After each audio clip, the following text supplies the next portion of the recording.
तो कहानी की शुरुआत में हमें बताया जाता है हायुका प्राइवेट एकेडमी के बारे में, जो सभी दूसरी एकेडमीज की जगह दूसरी एकेडमी से पूरी तरह अलग है। क्योंकि दूसरी एकेडमीज में जहां एक तरफ बच्चों को उनके बेहतर भविष्य के लिए पढ़ाया जाता है, वहीं हायुका एकेडमी में स्टूडेंट्स को क्लास खत्म होने के बाद जुआ खेलना अलाउ है। यहाँ तक कि स्टूडेंट्स भी पैसे के लिए कुछ भी करने के लिए तैयार होते हैं और सिर्फ अपने एंटरटेनमेंट के लिए दूसरे की पूरी लाइफ को बर्बाद कर देते हैं। उनसे उनका सारा पैसा छीन कर, और जब उन पे ज्यादा कर्जा हो जाता है तब कर्जा देने वाला उसे अपना गुलाम बना लेता है। तो अब इस कहानी की स्टार्टिंग में हम सबसे पहले एक रियोता नाम के स्टूडेंट को देखते हैं, जो कि अभी अभी जुए में 5 मिलियन यान हारा है। वैसे इसे हराने वाली लड़की का नाम मैरी है, जो कि रियोता से अब अपने जीते हुए 5 मिलियन यान मांगती है। लेकिन रियोता के पास इतना पैसा न होने के कारण उसे मैरी का ना चाहते हुए भी गुलाम बनना पड़ता है, जिस वजह से उसकी रेपुटेशन भी सभी स्टूडेंट की नजरों में गिर जाती है और उसके साथ किसी पालतू कुत्ते जैसा व्यवहार किया जाने लगता है। वैसे कुछ दिन बाद अचानक एक न्यू ट्रांसफर स्टूडेंट उनकी क्लास में आ जाती है, जिसका नाम यूमेको है, जो असल में एक खतरनाक गैम्बलर है, जिसका अभी किसी को पता नहीं है। इसलिए तो उसने एक स्कूल में ट्रांसफर लिया है। खैर, वहाँ खड़ी हुई टीचर यूमेका को स्कूल विजिट कराने और यहाँ के नियमों को समझाने का कहती है। स्कूल विजिट कराने के बाद रियोता जब यूमेको के मासूम चेहरे को देखता है तो वो उसे जुआ ना खेलने की वार्निंग देता है, क्योंकि वो नहीं चाहता कि यूमेका भी उसकी तरह पालतू बन जाए,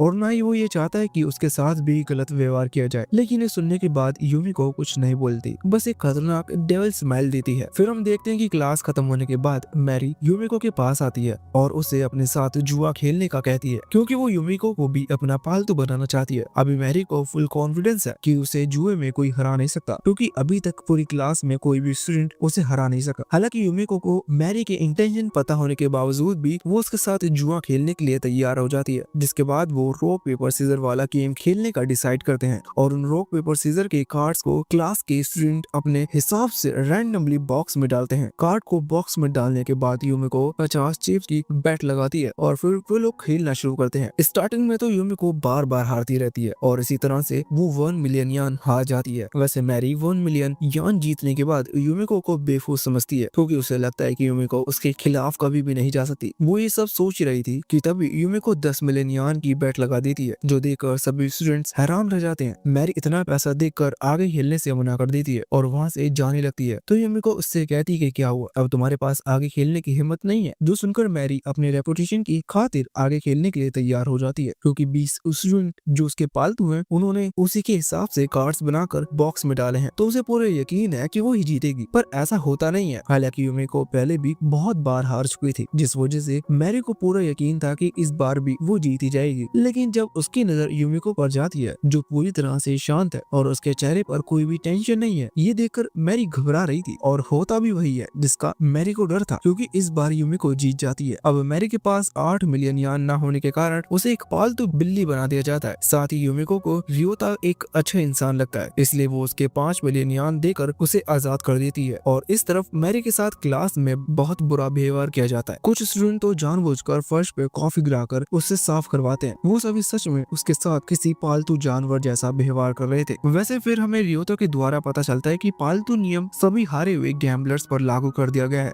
और ऐसा तब से हो रहा है जब से स्टूडेंट्स की काउंसिल प्रेसिडेंट एक लड़की बनी है, जिसका नाम करारी है। हालांकि करारी के पास इतनी शक्ति है कि वह आराम से स्टूडेंट काउंसिल की सीट को जीत सकती है। वैसे ये जानकर यूमिको को करारी के साथ जुआ खेलने की बहुत ही ज्यादा एक्साइटमेंट होने लगती है। तभी अचानक एक स्टूडेंट काउंसिल की मेंबर, जिसका नाम इत्सुकी है, दरअसल वो यहाँ पर यूमिको को कार्ड्स गेम खेलने के लिए इन्वाइट करने के लिए आई थी, जो करने के बाद हमें उसकी फैमिली के बारे में बताया जाता है। असल में इत्सुकी की फैमिली एक टॉय कंपनी चलाती है, जिस वजह से इत्सुकी के पास बहुत पैसा है। तो सिंपल सी बात है कि पैसे वाले ही असल गैम्बलर होते हैं। और इस तरफ यूमिको उसके इनविटेशन को एक्सेप्ट कर लेती है, जिसके अगले ही पल सीन चेंज होकर यूमिको और इत्सुकी के बीच होने वाले गेम पर आता है। उन्होंने 20 मिलियन यान की बेट लगाई है, जिसमें सभी कार्ड्स को खोलना होगा और जिसके भी कार्ड्स के पॉइंट्स ज्यादा होंगे वही जीतेगा। अब गेम शुरू होता है, जिसके पहले राउंड में यूमिको हार जाती है और उस पे 20 मिलियन का कर्जा हो जाता है, जिसे चुकाने के लिए यूमिको एक और राउंड खेलने का डिसाइड करती है। जिस पर इत्सुकी इस बार यूमिको से उसके हाथ के नाखूनों की शर्त लगाने का कहती है। अगर वो जीत गई तो इत्सुकी यूमिको के हाथ के सारे नाखूनों को निकाल लेगी। ये सच में पागलपन है जो हमें साफ साफ दिखाई दे रहा है। दरअसल इत्सुकी को हारे हुए गैम्बलर्स के नाखूनों को इकट्ठा करने का शौक है, जो शायद आज उस पर ही उल्टा पड़ने वाला है। खैर आगे गेम में यूमिको अपनी एक खतरनाक चाल चलती है जिसमें इत्सुकी आसानी से फंसकर इस बार बुरी तरह से हार जाती है, जिस पर इत्सुकी को बिल्कुल भी यकीन नहीं हो रहा था। वो हारने की वजह से किसी पागल की तरह बिहेव करने लगी थी। इसी बीच यूमिको उसे बताती है कि उसने उसे कैसे हराया, जिसके बाद यूमिको बैट के अकॉर्डिंग इत्सुकी के नाखूनों को निकालने लगती है। यूमिको के ऐसे पागलपन को देखकर वो इतना डर जाती है कि उसकी वहीं पर निकल जाती है। अब यार डर लगने पर लड़की की भी निकल जाती है, जो सच में मैंने पहली बार देखा है। वैसे अब यहाँ से सीन चेंज होकर स्टूडेंट काउंसिल ग्रुप पर आता है, जहाँ वो इत्सुकी को उसकी हार की वजह से उस ग्रुप से निकाल देते हैं और इसके साथ ही वो यूमिको में अपनी दिलचस्पी दिखाते हैं, जैसे कि वो उनके लिए कोई खास कार्ड हो जो सबको मात दे सके। इसकी दूसरी तरफ हम मैरी को देखते हैं, जिसने स्टूडेंट काउंसिल ग्रुप की एक मेंबर को उसके साथ गेम खेलने का चैलेंज दिया है और नियम के अकॉर्डिंग कोई भी पालतू स्टूडेंट काउंसिल के मेंबर को चैलेंज दे सकता है, जिसमें अगर वह पालतू जीत जाता है तो उसे बुरा व्यवहार नहीं झेलना पड़ेगा। एक तरह से समझो तो उसे उसकी रेपुटेशन वापस मिल जाएगी जो उसकी पहले थी। हालांकि मैरी के पास सिर्फ एक ही मौका है, अगर वह नहीं जीत पाई तो उस ग्रेजुएट होने तक उस स्कूल में पालतू बनकर रहना पड़ेगा। तो अब गेम शुरू होता है। यहाँ पर मैरी के पास सिर्फ एक ही मौका था, लेकिन वह उस मौके को गवा देती है, मतलब वो हार जाती है। अब उसके ऊपर 50 मिलियन यान का कर्जा है, इसलिए शायद अब उसे लाइफ टाइम तक स्कूल में एक पालतू बनकर ही रहना पड़ेगा। इस हार की वजह से मैरी का मानसिक संतुलन खराब होने लगा था और वह किसी पागल जानवर की तरह बिहेव करने लगती है। खैर तभी वहाँ पर यूमिको रियोता के साथ आती है। दरअसल उसे भी उसके साथ जुआ खेलना था और वो उस स्टूडेंट काउंसिल के मेंबर के साथ जुआ खेलने के लिए बहुत ज्यादा एक्साइटेड है। वैसे इस स्टूडेंट काउंसिल के मेंबर का नाम यूरिको है। फिर आगे वे दोनों किसी लाइफ एंड डेथ नाम के गेम को खेलने का डिसाइड करते हैं और वो टोटल 40 मिलियन यान की बेट लगाते हैं, जो सच में बहुत बड़ा अमाउंट है। बेट लगाने के बाद वो खेलना स्टार्ट करते हैं। स्टार्टिंग में मैच ड्रॉ हो जाता है। दरअसल यहाँ पर यूमिको को यूरिको की थोड़ी धोखाधड़ी का पता चलता है जो उसने मैरी के साथ की थी, कुछ इस तरह से जैसे कि यूरिको ने पहले मैरी को जीतने की उम्मीद दी और फिर उसे हरा दिया, जिसके साथ ही उसने उसकी बहुत ज्यादा इंसल्ट की, जिस वजह से उसने अपना मानसिक संतुलन खो दिया और जब वो अपनी लिमिट पर पहुंच गई तब उसे यहाँ से जाना पड़ा। लेकिन यूमिको अपनी चाल के जरिए यूरिको का दाग उल्टा उसी पर लगा देती है। वो अपनी 40 मिलियन यान की चिप को एक ही नंबर पर लगाती है, जबकि यूरिको ने अपनी चिप्स को टोटल 5 प्लेस पर लगाया है। अगर यहाँ पर यूमिको जीत जाती है तो यूरिको पर 40 मिलियन यान का कर्जा होगा, जिसका यूरिको को बहुत ज्यादा डर लग रहा था, इसलिए वो गेम में पीछे हटने का डिसाइड करती है। लेकिन तभी अचानक वहाँ पर स्टूडेंट काउंसिल की प्रेसिडेंट यूरिको से मिलने आती है, जो उसका मुंह पकड़ते हुए उससे कहती है कि तुम गेम में पीछे नहीं हट सकती। क्या तुम्हें मालूम नहीं हमने यहाँ रूल्स बनाए हैं और तुम उन रूल्स के खिलाफ नहीं जा सकती। लेकिन मैं तुम्हें बता दूं तुम ऐसा नहीं कर सकती और वैसे भी आज तुम्हारा लक काफी अच्छा है, तो गेम को कंटिन्यू करो। यहाँ यूनिको प्रेसिडेंट की बात मानकर गेम खेलती है, जिसमें उसकी जीत हो जाती है और यूनिको को उसे 310 मिलियन यान देने पड़ते हैं, जिसके साथ ही अगले दिन से स्कूल में उसका स्टेटस एक पालतू बिल्ली का हो जाता है। सभी स्टूडेंट उस पर जोर से हंस रहे थे और उसका मजाक उड़ाते हैं, पर यूमिको इससे बिल्कुल भी फ्रस्ट्रेटेड नहीं होती, बल्कि वो इसे भी इंजॉय करती है। हालांकि तभी एक किवतारी नाम का स्टूडेंट यूमिको का फायदा उठाने की सोचता है, कुछ चीप ट्रिक्स का इस्तेमाल करते हुए। वह यूमिको को एक कोने में ले जाता है और उससे उसकी ब्यूटीफुल बॉडी को उन्हें दिखाने का कहता है, तो यूमिको भी अपने कपड़े उतारने लगती है। लेकिन तभी वो रुकते हुए उन सभी से कहती है कि नहीं, मैं इस तरह से किसी भी अनजान शख्स को अपनी बॉडी शो नहीं कर सकती। किवितारी इसका कोई जवाब यूमिको को दे पाए इससे पहले ही एक और न्यू स्टूडेंट काउंसिल ग्रुप का मेंबर वहाँ आता है, जिसका नाम मदारी है और उसका बिहेवियर किसी पागल कुत्ते जैसा था, जो सबको डरा कर वहाँ से भगाने पर मजबूर करने के लिए काफी था। उसी समय दूसरी और मैरी को अपने फ्यूचर की चिंता हो रही थी, जिसका वो जल्द से जल्द कुछ इलाज करना चाहती है।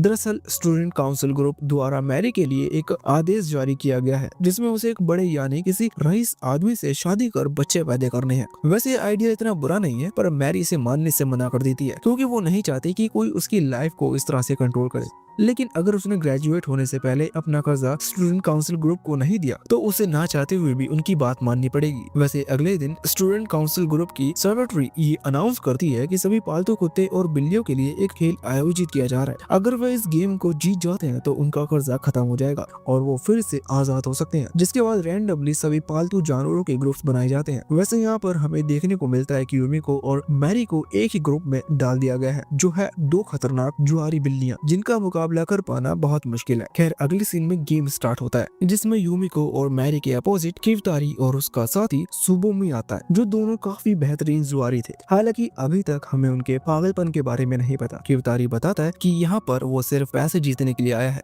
असल में वो यूमिको एंड मैरी को बहुत ही कम लेवल पर जुआरी समझता है, इसलिए उसने उनके ग्रुप के साथ जुआ खेलने का डिसाइड किया ताकि वो उन्हें हरा सके और साथ ही उन्हें नीचे दिखा सके। लेकिन अभी उसको पता नहीं कि उसके सामने दो पागल बिल्लियां हैं जो उसे कच्चा ही चबा जाएंगी। वैसे हमने अभी जैसा कहा यहाँ इस गेम में वैसा ही होता है। मैरी किवतारी को हराकर उसका इस हद तक मजाक उड़ाती है कि वो पूरी तरह से पागल होकर गलत डिसीजन ले ले। और जैसा कि आपको मालूम है कि जुए की दुनिया में एक गलत डिसीजन हमारी पूरी लाइफ को बर्बाद कर सकता है, लेकिन इसका एहसास किसी बदमाश से लड़के को ही होता है जैसा कि तारी, क्योंकि वो जल्दबाजी करता है जिसके रिजल्ट में वो मैरी से फिर से हारता है, जिस वजह से मैरी उसकी बहुत इंसल्ट करती है। जिसके बाद मैरी और यूमिको सुबोमी के साथ गेम खेलते हैं और उनका निशाना बिल्कुल भी सुबोमी नहीं था, इसलिए वो उसे जीतने देती है, जिसका किवतारी को एहसास हो पाता इससे पहले ही वह दोनों गेम को फिनिश कर देती है। अब रिजल्ट के अनुसार किवतारी की रैंक 4th आती है, वही मैरी की फर्स्ट, सुबोमी की सेकंड और यूमिको की थर्ड। क्योंकि किवतारी सबसे लास्ट रैंक पर आया है इसलिए अब 310 मिलियन यान का कर्जा उसे चुकाना है, जो जानकर किवतारी को हार्ट अटैक आ जाता है, जिस कारण से वो वही बेहोश होकर गिर पड़ता है। लेकिन इस तरफ मैरी और यूमिको ने 266 मिलियन यान की कमाई की, जिसे पाकर वो बहुत खुश होते हैं। वैसे यहाँ पर मैरी का कर्जा तो चुक गया, इस वजह से अब वो पालतू बिल्ली नहीं रही, पर यूमिको पर अभी भी कर्जा बाकी है, जिस वजह से वो अभी भी पालतू बिल्ली है। यूमिको अपना स्टेटस पालतू बिल्ली रखकर स्टूडेंट काउंसिल प्रेसिडेंट को जुआ खेलने के लिए चैलेंज करना चाहती है, इसलिए उसने अभी तक अपना स्टेटस पहले जैसा नहीं किया। वैसे इसके बाद हमें यूमिको के बैकग्राउंड के बारे में बताया जाता है, जिसका पता स्टूडेंट काउंसिल ग्रुप के एक मेंबर ने लगाया है, जो हमें बताता है कि यूमिको के पास बहुत संपत्ति थी जो असल में उसने खुद से कमाई थी। इसमें उसकी फैमिली का कोई हाथ नहीं था और उसके एक बड़ी बहन है जिसका हॉस्पिटल में इलाज चल रहा है। वैसे हम देख पा रहे हैं कि यूमिको की बहन पैसे के हवाई जहाज बना रही है,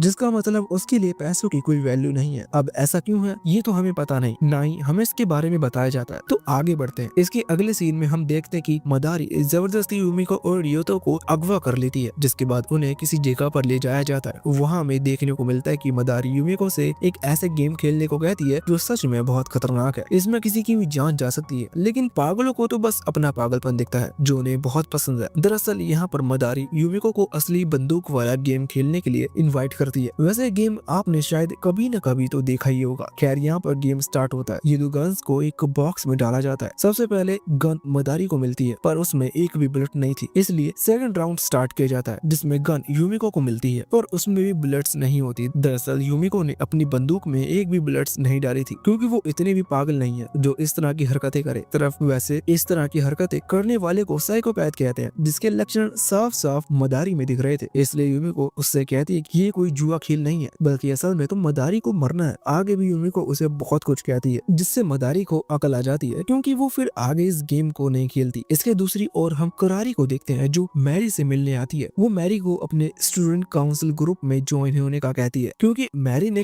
करोड़ों रुपए कमाए हैं अभी कुछ देर पहले, और इसके पहले भी उसने जुआ खेल कर कई स्टूडेंट को अपना गुलाम बनाया और साथ ही बहुत पैसे कमाए थे। इसलिए करारी उसके इस बेहतरीन काम को देखकर उसे अपने साथ शामिल करना चाहती है। हालांकि करारी मैरी को जबरदस्ती अपने ग्रुप में शामिल करने की कोशिश करती है, पर मैरी उसके साथ शामिल होने से साफ मना कर देती है, क्योंकि उसे करारी का बिहेवियर बिल्कुल भी पसंद नहीं था। शुरू से ही करारी दूसरे स्टूडेंट को नीचा दिखाते हुए आ रही है और वो उन स्टूडेंट को तो इंसान भी नहीं मानती जो गुलाम बन चुके हैं। वैसे कुछ देर बाद स्टूडेंट काउंसिल के लोगों में मीटिंग होती है, जहाँ करारी को अपना बिजनेस को बढ़ाने के लिए उसे कुछ दिनों तक एकेडमी को छोड़कर जाना होगा। इससे बेशक ग्रुप के अदर स्टूडेंट को कंट्रोल करने में प्रॉब्लम होगी, पर वो उन्हें काबू में रखने की कोशिश करेंगे। खैर इसके बाद हम स्टूडेंट काउंसिल ग्रुप के ट्रेजरर्स को देखते हैं, जो स्कूल की एक आइडियल उनामी के साथ मिलकर यूमिको को हराने का प्लान बनाते हैं। वहीं दूसरी ओर एत्सुकी हमारे तीनों मेंबर्स से मिलने आती है, क्योंकि वो भी उनके साथ शामिल होना चाहती है और यूमिको की स्टूडेंट काउंसिल ग्रुप के खिलाफ होने वाले जुए खेल में मदद करना चाहती है। वैसे इसके बाद उमामी उनके पास आती है, जो यूमिको को अपनी जगह पर आने के लिए इनवाइट करती है। वो उन्हें समझाती है कि वहाँ यूमिको को अपने साथ एक आइडल बनाना चाहती है। दरअसल इसका इरादा यूमिको को जुए में हराकर उससे एक अडल्ट फिल्म को डेब्यू कराने का है। वैसे यूमिको इसके इस ऑफर को एक्सेप्ट करती है और उसने अपनी भी तैयारी कर ली थी। असल में उमामी अपने फैंस को हेट करती है। वो उनसे इतना हेट करती है कि हाथ मिलाने के बाद अपने हाथों को तुरंत बहुत अच्छे से साफ करती है, और जब कभी उसने अपने फैंस को गाली दी होगी तब किसी ने उसकी रिकॉर्डिंग कर ली, जो अभी यूमिको के पास है, जिसका यूमिको दाव लगाती है। अगर उमामी जुए में हारती है तो ये रिकॉर्डिंग उसके फैंस को सुना दी जाएगी, जिससे उमामी का करियर बर्बाद होगा। लेकिन उमामी को इसका डर नहीं है, ऐसा वो दिखाती है। खैर इसके बाद जब गेम स्टार्ट होता है तब यूमी को उमामी के साथ एक ब्यूटीफुल ड्रेस पहनकर मंच पर आती है। दर्शकों का दिल जीतने अपनी खूबसूरती को दिखाकर वह दोनों कई तरह के गेम्स खेलकर ऑडियंस को रोमांचित करते हैं। लेकिन अब यूमी को इस खेल का एंड करने के लिए सीरियस है, तो आगे उन्हें मैरी के जन्मदिन का अनुमान लगाने का कहा जाता है, जिसमें यूमी को जीत जाती है क्योंकि उसका अंदाजा मैरी के जन्मदिन की तारीख के करीब था। इसके आगे बैट के अकॉर्डिंग उमामी की वॉइस रिकॉर्डिंग उसके फैंस को सुनाई जाती है, लेकिन उसके फैंस उसके लिए इतने पागल थे कि वो उमामी की अपने लिए फीलिंग्स को जानकर भी उससे बहुत प्यार करते हैं। वो उसे बिल्कुल भी हेट नहीं करते बल्कि अप्रिशिएट करते हैं, भले ही उमामी उनसे नफरत करे। अंत में दोनों जुआरी आइडल्स नाच गाना करने के साथ अपने खेल को एंड करती हैं, जिसके बाद यूमी को उमामी को बताती कि कोई जिसका उसे पता नहीं है वो यूमिको का इस्तेमाल करके उमामी का फ्यूचर बर्बाद करना चाहता है। जो सुनकर उमामी का शक मनुदा पर जाता है, जिसने उसे इस गेम को खेलने की कही थी, लेकिन वो साबित नहीं कर पाते कि उन्हें बर्बाद करने के पीछे मनुदा का हाथ था। हालांकि वे बर्बाद नहीं हुए हैं, उन्होंने उसकी चाल को काट दिया है, लेकिन यूमिको इतनी आसानी से मनुदा को थोड़ी ही जाने देगी। वैसे यूमिको अभी यहाँ पर अपने पेट स्टेटस का इस्तेमाल करके मनुदा को चैलेंज करती है। इस वजह से मनुदा को उसका चैलेंज एक्सेप्ट करना पड़ता है और इस मैच की रेफरी स्टूडेंट काउंसिल ग्रुप की वाइस प्रेसिडेंट रिजिका है, जो उन्हें बताती है कि वो नो लिमिट पावर गेम खेलेंगे, मतलब जब तक पैसे हैं तब तक गेम खेलना होगा। यहाँ पर मनुदा के पास तो पैसे की कोई कमी नहीं है, क्योंकि उसकी एक नेशनल फाइनेंस एजेंसी है जिसके पास बहुत पैसा है और गेम में जो भी ज्यादा पैसा लगाएगा वो अपने मन मुताबिक कार्ड चुन सकता है। क्योंकि मनुदा के पास ज्यादा पैसे है तो गेम एक तरह से उसके फेवर में है। खैर अब गेम स्टार्ट होता है और पहले राउंड में यूमिका को 10 चिप्स की बैट लगाती है, जिनकी कीमत 100 मिलियन है। यहाँ पर मनुदा भी 10 चिप की बैट लगाता है और पहले राउंड में यूमिका जीत जाती है, जिससे अब उसके पास 41 चिप है। दरअसल मनुदा के पास 100 चिप्स थे और यूमिका के पास 31 चिप्स थी, लेकिन जीतने के बाद अब यूमिका के पास 41 चिप्स है, मतलब अब यूमिका के पास 420 मिलियन यान है। वही मनुदा के पास अभी 900 मिलियन है, क्योंकि वो अभी 10 चिप्स हार चुके हैं, इसलिए अभी उसके पास 90 चिप्स हैं, जिन्हें वो नेक्स्ट राउंड में लगा देता है ताकि वो हाई कार्ड से यूमिका को हरा सके। पर यूमिका भी हाई कार्ड लेने के लिए इत्सुकी से पैसे मांगती है, तो इत्सुकी उस पर विश्वास कर उसे पैसे देती है, जिन्हें यूमिको जुए में लगाती है। इधर मनुदा भी पीछे नहीं हटता और वो भी पैसे लगाता है। वो ऐसे ही पैसे लगाते जाते हैं जिसमें इत्सुकी अपने सारे पैसे लगाने के बाद वो खुद को भी जुए में लगा देती है। अब यहाँ पर यूमिको की तरफ से 10 बिलियन यान लग चुके थे, पर मनुदा के मुताबिक ये खेल नियमों के खिलाफ है, इसलिए वो आगे नहीं खेल सकता। लेकिन तभी वाइस प्रेसिडेंट एरिका अपना मास्क उठाती है, जो और कोई नहीं बल्कि प्रेसिडेंट निकलती है। वो इत्सुकी की बैट को बढ़ाते हुए 12 बिलियन कर देती है, क्योंकि उसे इत्सुकी की कीमत पहले कम लग रही थी और वो मनुदा से आगे खेलने का कहती है, क्योंकि यहाँ पर इत्सुकी रूल्स के खिलाफ नहीं है। लेकिन मनुदा के लिए 12 बिलियन से ज्यादा की बैट लगाना बहुत मुश्किल है और उसे ये भी मालूम है कि अभी यूमिको की हाई बैट होने की वजह से वो जीत जाएगी, क्योंकि वो अपने हिसाब से कोई सा भी कार्ड चुन सकती है। पर मनुदा को जीतना है, इसलिए वो अपनी लाइफ का सब कुछ इस जुए में लगाकर बैट को 13 बिलियन कर देता है। इससे मनुदा फुल कॉन्फिडेंस के साथ अपने कार्ड्स को दिखाता है, जो पता नहीं कितने हाई हैं। लेकिन यहाँ पर जीत यूमिको की होती है, क्योंकि उसके कार्ड मनुदा के कार्ड से हाई हैं। खैर इसके बाद मनुदा को इतना बड़ा सदमा लगता है कि वो लड़खड़ाते हुए वहीं पर बेहोश हो जाता है। यहाँ तक कि अपने पैसे हारने से सदमे में उसके बाल भी सफेद पड़ जाते हैं। वैसे इससे हमें एक सबक सीखना चाहिए कि जुआ कभी भी नहीं खेलना चाहिए, क्योंकि ये चीज आपकी लाइफ को एक पल में तबाह कर देती है, जैसा कि मनुदा के साथ हुआ। वही करारी को इस गेम के बाद यूमिका में उसका इंटरेस्ट इतना बढ़ गया कि अगले ही दिन उसने यूमिका को अपने साथ जुआ खेलने के लिए कही, जिसके लिए वो भी तैयार है। फिर वो जुआ खेलने के लिए एक जगह को रेडी करते हैं, जहाँ अगर उनमें से कोई हार जाता है तो उसे तुरंत अकेडमी से निकाल दिया जाएगा। यहाँ पर वो किसी टैरो डिविनेशन कार्ड नाम के गेम को खेलने का फैसला करते हैं, क्योंकि इस गेम का एंड करने में सिर्फ 3 राउंड लगते हैं, क्योंकि इन्हें खेल बहुत जल्द खत्म करना था, इसलिए उन्होंने इस गेम को चुना। वैसे वो रियोता को लास्ट राउंड में विनर का कार्ड खेलने का मौका देते हैं।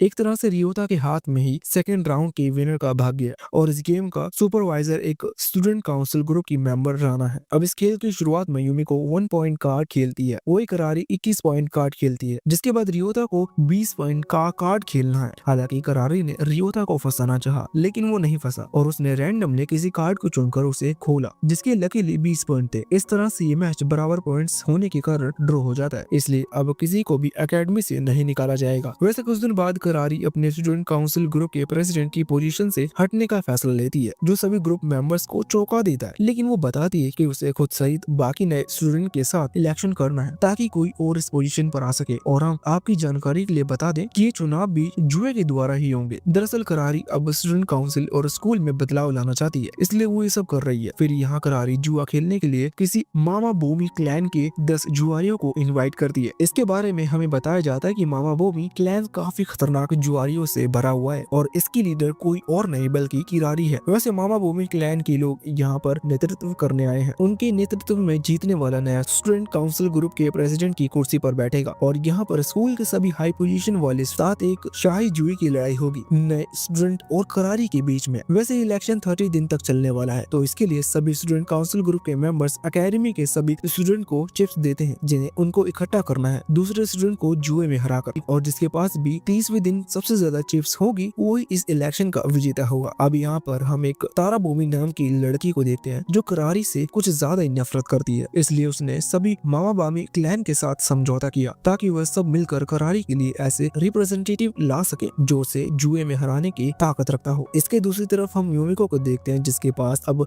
मनुदा को हराने के बाद 3 बिलियन यान की रकम है। इस बीच हम तासुकी को देखते हैं जो मनुदा की हालत देखने गई थी, लेकिन उसकी हालत बहुत खराब थी। वही मैरी यूमिको को सावधान करने आती है क्योंकि यूमिको मामा बोम्बी क्लैन से है। अब उसने उसे सावधान रहने के लिए क्यों कहा इसके बारे में तो हमें बताया नहीं जाता, लेकिन इसके बाद मामा बोमी क्लैन से एक रायो नाम का लड़का आता है जो यूमिको को लेने आया था ताकि वो इलेक्शन गैम्बलिंग में पार्टिसिपेट करे, और अब वो वहाँ पहुँचती है जब उसकी मुलाकात साइकोपैथ मदारी से हुई। वैसे उन्हें यहाँ पर माशा बामी नाम की लड़की ने जुआ खेलने के लिए इनवाइट किया था, जो जुआ खेलने के लिए एक टॉर्चर डिवाइस का इस्तेमाल करने वाली है। शायद इसे नहीं पता कि इसने किन्हें बुलाया है। खैर हम इस डिवाइस के बारे में जानते हैं। इसमें रस्सियों से नुकीली चीज लटक रही है जो उंगलियां को काटने का काम करती हैं। दरअसल जुआरियों को अपनी उंगली इस बॉक्स में डालनी है और जो भी सबसे पहले अपनी उंगली को बाहर निकालेगा वो हार जाएगा। अरे जिसको अपनी उंगली से प्यार होगा वही हारेगा, क्योंकि रस्सी कटेगी तो नुकीली चीज उंगली पे गिरेगी। यहाँ पर माशा बामी ने सोचा था कि इस खतरनाक गेम को देखकर ये दोनों डरेंगी, पर उसका उल्टा होता है क्योंकि वो दोनों इसे खेलने के लिए बहुत एक्साइटेड है। इसलिए अब डर का एहसास माशा बामी को हो रहा है, लेकिन उसके पास इसका भी इलाज था। उसने चालाकी से सेफली डिवाइस चालू कर दिया ताकि उसकी उंगली ना कटे, पर उसकी किस्मत आज खराब है क्योंकि उसकी चालाकी यूमिको ने पकड़ ली, जिस वजह से उसे सेफली डिवाइस को वहाँ से हटाना पड़ा। अब चूंकि सेफ्टी डिवाइस हट गया इसलिए माशा बामी को डर लग रहा है रस्सी कटने से, क्योंकि इसमें अब उसकी उंगली भी कट सकती है। लेकिन फिर भी उसने गेम को स्टार्ट किया और अंत में 2 रस्सी बची हैं और बारी मदारी की थी, तो उसने एक्साइटेड होकर दोनों रस्सियों को काट दिया, जिसमें हार माशा बामी की हुई क्योंकि उसने अपनी उंगली एंड टाइम पर बाहर निकाल ली थी, जबकि यूमिको और मदारी ने अपनी उंगली अभी भी बाहर नहीं निकाली थी। लेकिन इसमें मदारी भी हार जाती है क्योंकि उसने एक बार में 2 रस्सियों को काट दिया था। खैर कुछ भी हो, यहाँ पर असल जीत यूमिको की होती है और अब उसके पास 2 चिप है। वैसे अगले दिन उसे जुआ खेलने के लिए एक और इनविटेशन आता है, तो यूमिको वहाँ जाकर उनसे मिलती है। वह तीनों लोग हैं जिनके नाम ओमी, मेरी और मियो है। यहाँ पर मियो को पता है कि यूमिको उनके ही क्लैन में से एक है, इसलिए वो उसे हक करती है। जिसके बाद वो कमरे में एंटर करते हैं जहाँ पर उनका स्वागत राना करती है। वो यहाँ पर रेफरी है जो उनको गेम के रूल्स बताती है कि कैसे इस जुए को खेलना है। यहाँ पर रेफरी राना सभी को 4 कार्ड देगी जिन्हें उनको खेलना है और आखिरी राउंड तक उनके पॉइंट्स 9 होने चाहिए, नहीं तो वो हार जाएंगे। अब जुआ का ये खतरनाक खेल शुरू होता है और पहले राउंड में मियो हारती है क्योंकि उसके पॉइंट्स 9 से ज्यादा थे। तभी अचानक वह यूमिको खेल के बीच में बेहोश हो जाती है और जब उसकी जांच होती है तब पता चलता है कि उसे जहर दिया है। ये जहर मियो ने यूमिको को हक करते टाइम दिया था। वहीं इसके दूसरी तरफ मैरी स्टूडेंट काउंसिल ग्रुप की वाइस प्रेसिडेंट से टकरा जाती है, जिस टकराव में वाइस प्रेसिडेंट का मास्क नीचे गिर जाता है और वो करारी की बहन रिरिका निकलती है जो काफी सुंदर है। यही नहीं बल्कि उसका बिहेवियर करारी बहुत डिफरेंट है, जिसका पता मैरी को तब चलता है जब रिरिका अभी उसे अपने साथ ले जाती है। वो उसे अपने साथ ले जाकर 100 चिप्स ऑफर करती है। ऐसा इसलिए क्योंकि वो चाहती है कि मैरी उसकी बहन को जुए में हराने के लिए उस मदद करे। लेकिन मैरी पहले उसका मास्क उतारती है तो उसे मालूम पड़ता है कि ये करारी की जुड़वा बहन जो बहुत शर्मीली है और इस कमजोरी को छुपाने के लिए वो इस मास्क का इस्तेमाल करती है। कुछ देर सोचने के बाद मैरी उसकी मदद करने के लिए मान रही थी कि तभी उसे रियोता की कॉल आती है जो उसे यूमिको की हालत के बारे में बताता है। वो उसे बताता है कि अभी यूमिको को खतरे से बाहर निकालने के लिए बहुत सारे चिप्स की जरूरत है। ये जानकर तुरंत ही मैरी रिरिका का ऑफर एक्सेप्ट कर लेती है क्योंकि अभी उसके लिए सबसे जरूरी यूमिको की मदद करना है। फिर वो जल्दी वहाँ पहुंचकर यूमिको की जगह लेती है। तभी मियो उसे एंटीडोट ऑफर करती है, लेकिन एक शर्त पर। वो शर्त है कि मैरी को अपने 100 चिप्स को लगाकर जुआ खेलना होगा और मैरी यूमिको की जान बचाने के लिए उसकी शर्त को मान लेती है। जिसके बाद गेम स्टार्ट होता है। खेल की शुरुआत में रियोतो के पास बैड कार्ड्स आते हैं, लेकिन मैरी ने उसे और सभी कार्ड्स को दिखाने का कहा ताकि वो एक स्ट्रेटेजी बना सके। वही मिया उसका ये सोचकर मजाक उड़ाती है कि मैरी एक मूर्ख है, साथ ही वो उसे एक लो लेवल का जुआरी समझ रही थी। लेकिन उसके आगे मियो कुछ सोच पाती उससे पहले मैरी जुए के खेल में जीत जाती है, क्योंकि उसके पास 9 पॉइंट्स थे। अब हारने वाले को सजा के तौर पर वही जहर दिया जाता है जो अभी मियो ने यूमिको को दिया था। खैर अभी खेल खत्म नहीं हुआ, बल्कि अब दूसरा दौर शुरू हुआ है और इसकी शुरुआत में ही रियोता के पास 9 पॉइंट्स के कार्ड थे, जिन्हें वो जब मैरी को दिखाती है तो मैरी अपने चिप्स को 10,000 चिप्स तक बढ़ाकर आगे खेलती है ताकि सामने वाला लालच में आ जाए। यहाँ तक कि रेफरी राना ने भी कार्ड्स को इस तरह से रीअरेंज किया जिससे मैरी सही कार्ड्स का पता लगा सके, जो मैरी ने कर भी लिया, जिस वजह से वो इस खेल के दूसरे दौर में भी जीत जाती है। वहाँ पर तभी अचानक मियो की एक साथी जहर के पूरे शरीर में फैलने से बेहोश हो गई, जबकि दूसरी तरफ इतनी बुरी तरह हारने के बाद भी मियो का इरादा मैरी से अभी तक बदला लेने का था।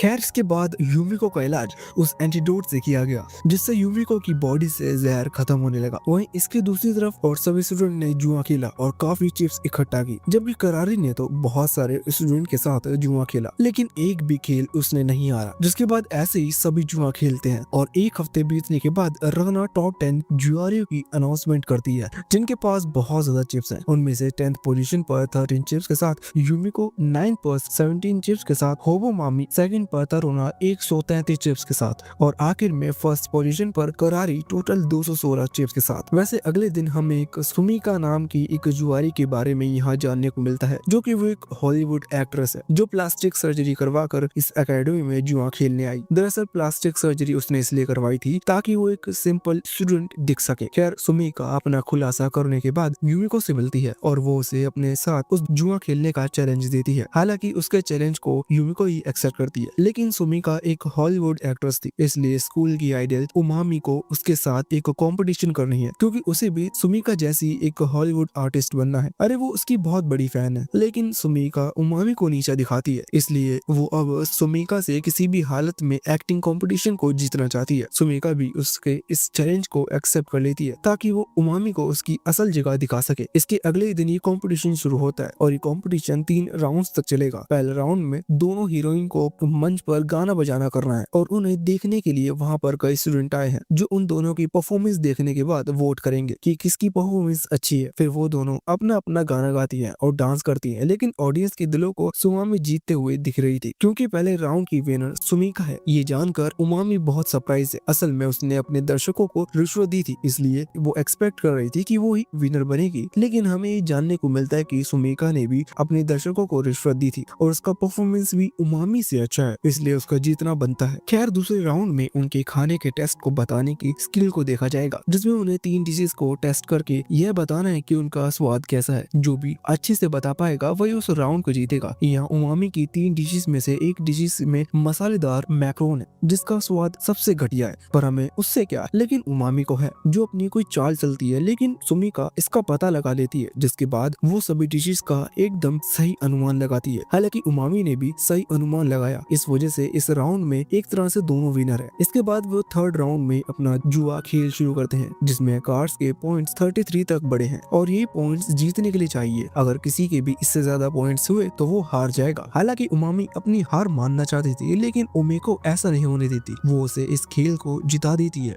इसके कुछ दिनों बाद ही 5 गैम्बलर्स एक बचत और भुगतान करने वाला कोई गेम शुरू करते हैं, जिसमें उन सभी को 5 सिक्के दिए जाएंगे। उन सिक्कों की उन्हें एक कमरे में बचत और भुगतान करना है। जब वे अपने सभी सिक्कों को दोनों चीजों में लगा देंगे तब उनके सिक्कों को रेफरी काउंट करेगी। अगर किसी एक के बॉक्स में से 40 सिक्के मिलते हैं तो इस खेल का विनर वही होगा। हालांकि वो इस काम को आसानी से कर सकते हैं, लेकिन पहले उनको अपने बीच धोखेबाज को ढूंढना होगा जो टैक्सेस की बचत करता है, क्योंकि वो उसी से टैक्स वसूल कर इस खेल को जीत सकते हैं। फिर उनके बीच चर्चा होने लगी। वो सभी आपस में चर्चा इसलिए कर रहे हैं ताकि एक दूसरे की चाल को समझ सके। साथ ही वो अपने बीच के विश्वासघाती को भी खोजने की कोशिश कर रहे हैं, लेकिन 2 राउंड्स निकल जाने पर भी वो उसे नहीं ढूंढ पाते। लेकिन फिर भी वो हारते नहीं, क्योंकि अभी 4th राउंड बाकी है। यहाँ हम मनुदा को भी देखते हैं जो अब ठीक हो चुका है, लेकिन उसके बाद अभी भी सफेद है। तभी मनुदा और यमे को खुलासा करते हैं कि वो दोनों ही थर्ड राउंड के विश्वासघाती हैं, क्योंकि उन्होंने इस राउंड में टैक्स पे नहीं किया था। अब फोर्थ राउंड भी खत्म होता है, जिसके अंत में मनुदा इस राउंड के विश्वासघाती को ढूंढ लेता है, जो इत्सुकी और होमोवामी निकलते हैं, जिस वजह से होमोवामी को 5th पोजीशन मिलती है, लेकिन वहीं इत्सुकी को 1st पोजीशन मिलती है। ऐसा इसलिए क्योंकि इत्सुकी के पास कॉइंस ज्यादा हैं, इस वजह से उसने इस गेम को जीत लिया। लेकिन उसकी जीत को टेरानो के द्वारा छीन लिया जाता है, क्योंकि कुछ दिनों पहले उन दोनों में शर्त लगी थी कि मनुदा विश्वासघाती का पता लगा पाए या नहीं। अगर मनुदा पता लगा पाते हैं तो इत्सुकी को अपनी पोजीशन से हटना होगा। हालांकि इत्सुकी को अब इस खेल से निकाल दिया जाएगा, लेकिन वो दुखी नहीं है, क्योंकि वो इस बात से खुश है कि मनुदा अब ठीक है। वैसे कुछ दिनों बाद यमिको के पास एक और नया चैलेंज आता है, और ये चैलेंज करारी की असिस्टेंट शाइका की तरफ से है, क्योंकि उसे लगता है कि युमिको उसकी बॉस के लिए खतरा है। इसलिए वो युमिको से अपनी जान की शर्त लगाती है। दरअसल जो भी हारेगा उसे मरना होगा। युमिको उसके इस चैलेंज को एक्सेप्ट करती है। अब आगे युमिको उनके साथ इस खतरनाक खेल को खेलने के लिए एक टावर पर जाती है। वहाँ उस टावर में कई दरवाजे हैं, लेकिन उन्हें सही दरवाजे चुनकर 1st फ्लोर पर जाकर वहाँ से एक फूल लेकर वापस 5th फ्लोर पर आना है। जो भी ये करेगा वो इस खेल का विजेता होगा। ये सब कुछ उन दोनों को करारी ने बताया, जो शायद आपको भी समझ आ गया होगा अगर आप बिना स्किप किए देख रहे होंगे इस एनिमे को। खैर, अब खेल की शुरुआत होती है, और इस खतरनाक खेल में उन्हें सही दरवाजा खोलने के लिए सवालों के सही जवाब देने होंगे।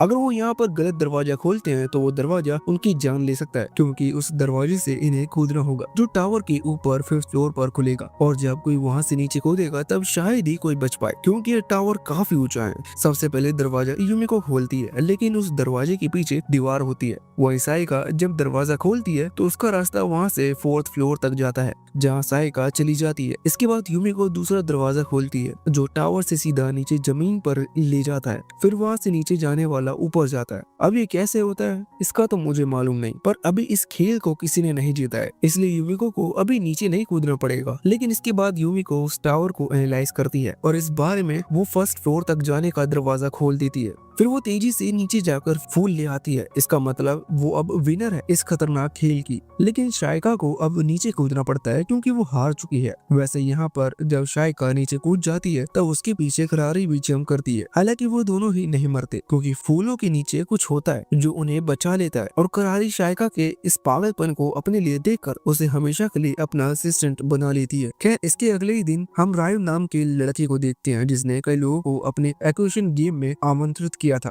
वैसे यहाँ पर नीलामी चिप्स की हो रही है, और राय को कुछ ही देर में पागल जुआरी को 100 मिलियन चिप नीलाम कर देते हैं। असल में तो राय को इन खिलाड़ियों को अपने जाल में फंसाकर इनसे अपना फायदा कर रहा है। यहाँ तक कि माओवामी क्लैन के लोग भी उसके जाल में फंसकर नीलामी में भाग लेने के लिए मजबूर हैं। ताकि अचानक रेफरी रायु कई सारे पैसे के सूटकेस मंगवाता है, जिनमें कुल 3 बिलियन येन थे। इसके बाद हम युमिको को देखते हैं, जिसे लगता है कि जो चेहरा उसे रायु को दिखा रहा है वो उसका असली चेहरा नहीं है। इसलिए युमिको उसकी आगे आकर उसको अपना मास्क हटाने को कहती है, साथ ही उसे अपनी असली इंटेंशन के बारे में बताने को कहती है। इसके लिए युमिको उसे 3 बिलियन यान देने के लिए तैयार है। युमिको के इस ऑफर को रायु को एक्सेप्ट करते हुए अपना मास्क उठाती है। साथ ही वो अपनी इंटेंशन बताती है कि वो यहाँ पर स्टूडेंट काउंसिल ग्रुप की प्रेसिडेंट की कुर्सी को हासिल करने आई है। वैसे मैं आपको एक बात क्लियर कर दूं कि ये रायु एक लड़की है, इसका हमें पहले पता नहीं था। वही रायु आगे बताती है कि वो प्रेसिडेंट बनकर कुछ नियमों को बदलना चाहती है, जिन्हें बुरा माना गया है, लेकिन फिर भी उनका पालन किया जा रहा है। खैर, इसके आगे खेल कंटिन्यू रहता है, जिसमें रायु बहुत प्रॉफिट कमाता है। इस वजह से सभी लोग परेशान है,